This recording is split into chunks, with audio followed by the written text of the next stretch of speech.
Hey everybody, welcome outside the LA Memorial Coliseum. I'm Ryan. He's the historic Pete. LA Coliseum. Yeah, it's got the Olympic rings and everything.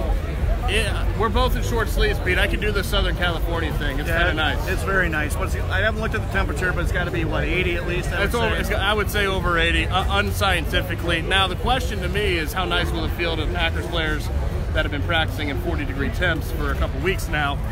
But it's very, very nice out here. If you can't tell, it's very sunny, and it's a gorgeous day. Let's give them the inactives. Let's get right to it. All right, the two big names, Pete, Bashaud Breeland, Justin McCray, both inactive. What do you think of that? You know, Breeland, I'm still not sure, as of the way the team is constituted, where he would play, when he would play. Now, if the Clinton Dix reports are true, they ended up trading him, somebody's got to move to safety. Besides Whitehead becoming a starter, somebody probably would move to safety, whether it be Breeland or Tremont Williams. And in case you missed it, multiple reports this morning that Clinton Dix is on the trading block. We'll see if that happens. Obviously, the trade deadline. Ron picks LA 54, the Packers 18. That's a big blowout. Let's get through the rest of these inactives. Tim Boyle, Tony Brown, Corey Toomer, Alex Light, Jamon Moore. The thing to keep in mind is that this is a completely healthy team. So they don't need Bashaud Breeland because they have all their other corners today. So, and I think Justin McCray's been an emergency solution at best the past couple of weeks. So the fact that he's inactive is really no different. So the triple-headed monster people were asking about, this team's got it. They've got maybe the best running back, and they've got a good quarterback. Pretty good receiving court with Crooks, who can, he's a big play guy, and they have the best player in defense in the league. Now, question: why did they sign Breeland if they're not going to play him? Can't ever have enough good corners. No, I think he's under contract for more than. Did they do a 2-year deal with him? You know what? I haven't seen his contract. I shouldn't say that. I haven't seen his contract either. But that's, you can't have enough good corners. Yeah. If there are injuries, which fortunately for them right now there are not, but if there are injuries, they can use a Bashaud Breeland. Who do you think they would move to safety if they had to move someone? Would it be him or Tremont Williams, or is there someone else? Has Bashaud Breeland played any safety? Because I keep getting asked this, and he hasn't played any safety. No, coming out of college though, a lot of scouts thought he should go to safety.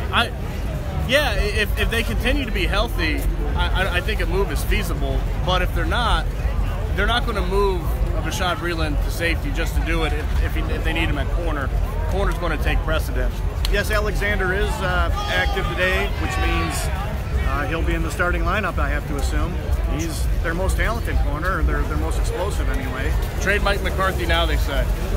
Sorry, I don't see that one happening. I had somebody suggest that on the chat the other day, and something I had never thought of, but trading him to Cleveland in the offseason. When's the last time a coach got traded? John Gruden 20 years ago or whatever that was. Has anything happened since then? No, but it's very rare. It was a very interesting, interesting idea anyway. Creative.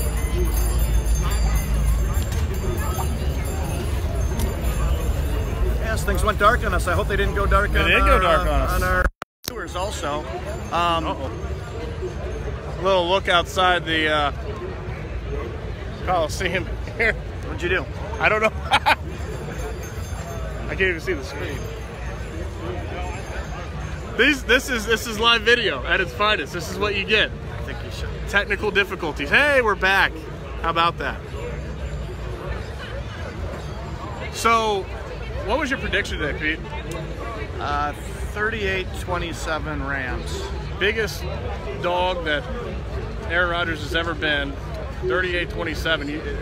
Is that where?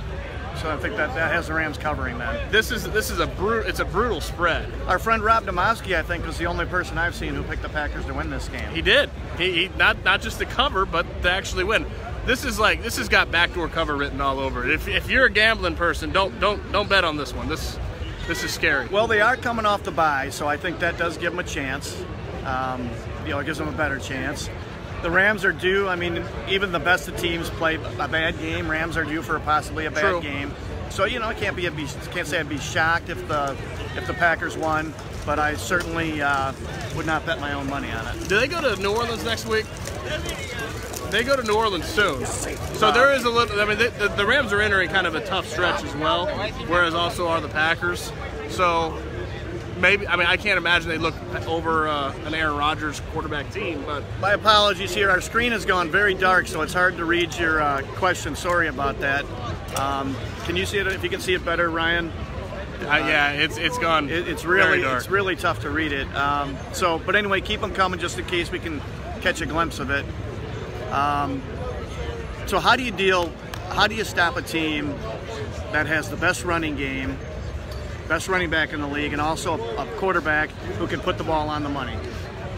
Jared Goff is proving that he's a very good quarterback. Well, our colleague Tom Silverstein wrote about this week how dangerous and explosive that play action game that they have is, not just because schematically Sean McVay, obviously, as Packers fans have been clamoring for weeks now, he's an offensive genius, but they've got the running back to make that work too in Todd Gurley. So it's tough. I mean, it's almost pick your poison with this team offensively. You go nickel, so I guess you go with 3 defensive linemen to stop the run.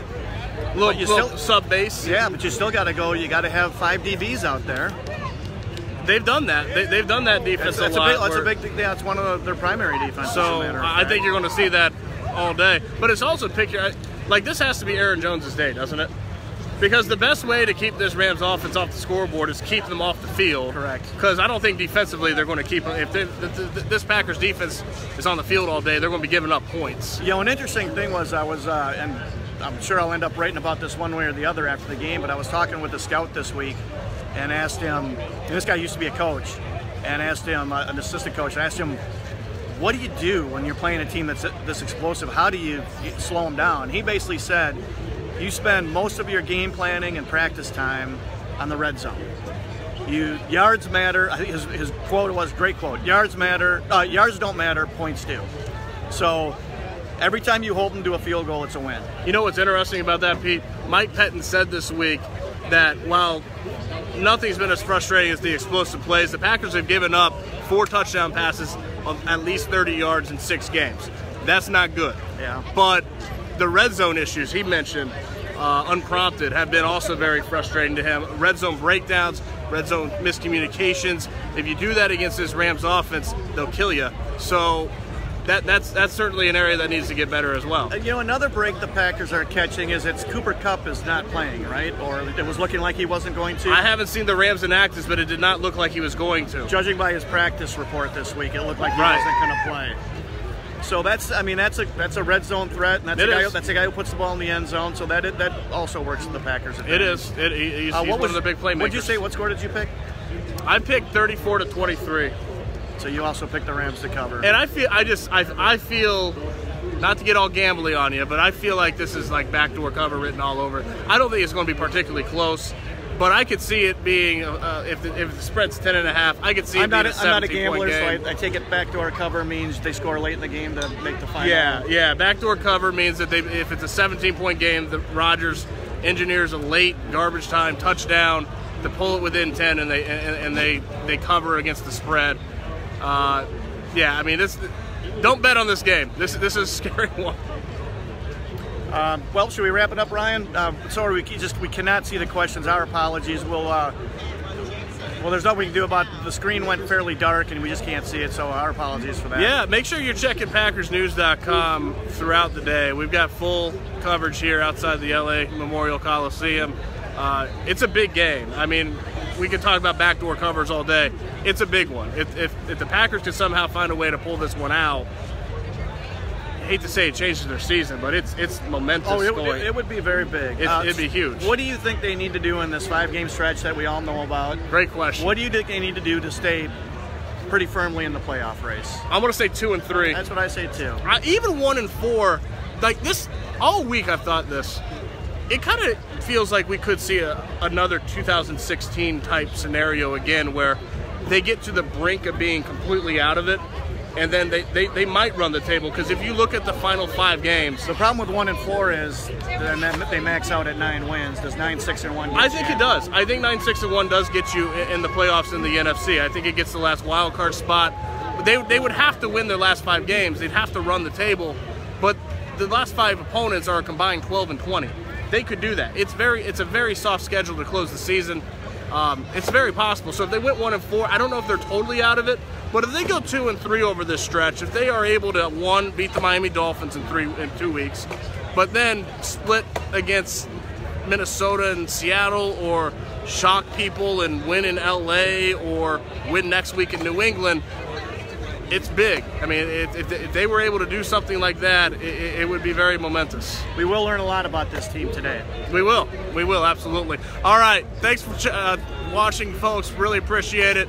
We'll talk to you guys later. Take care. Top right.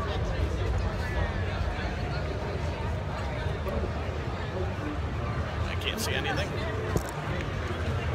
Can't either. What the hell?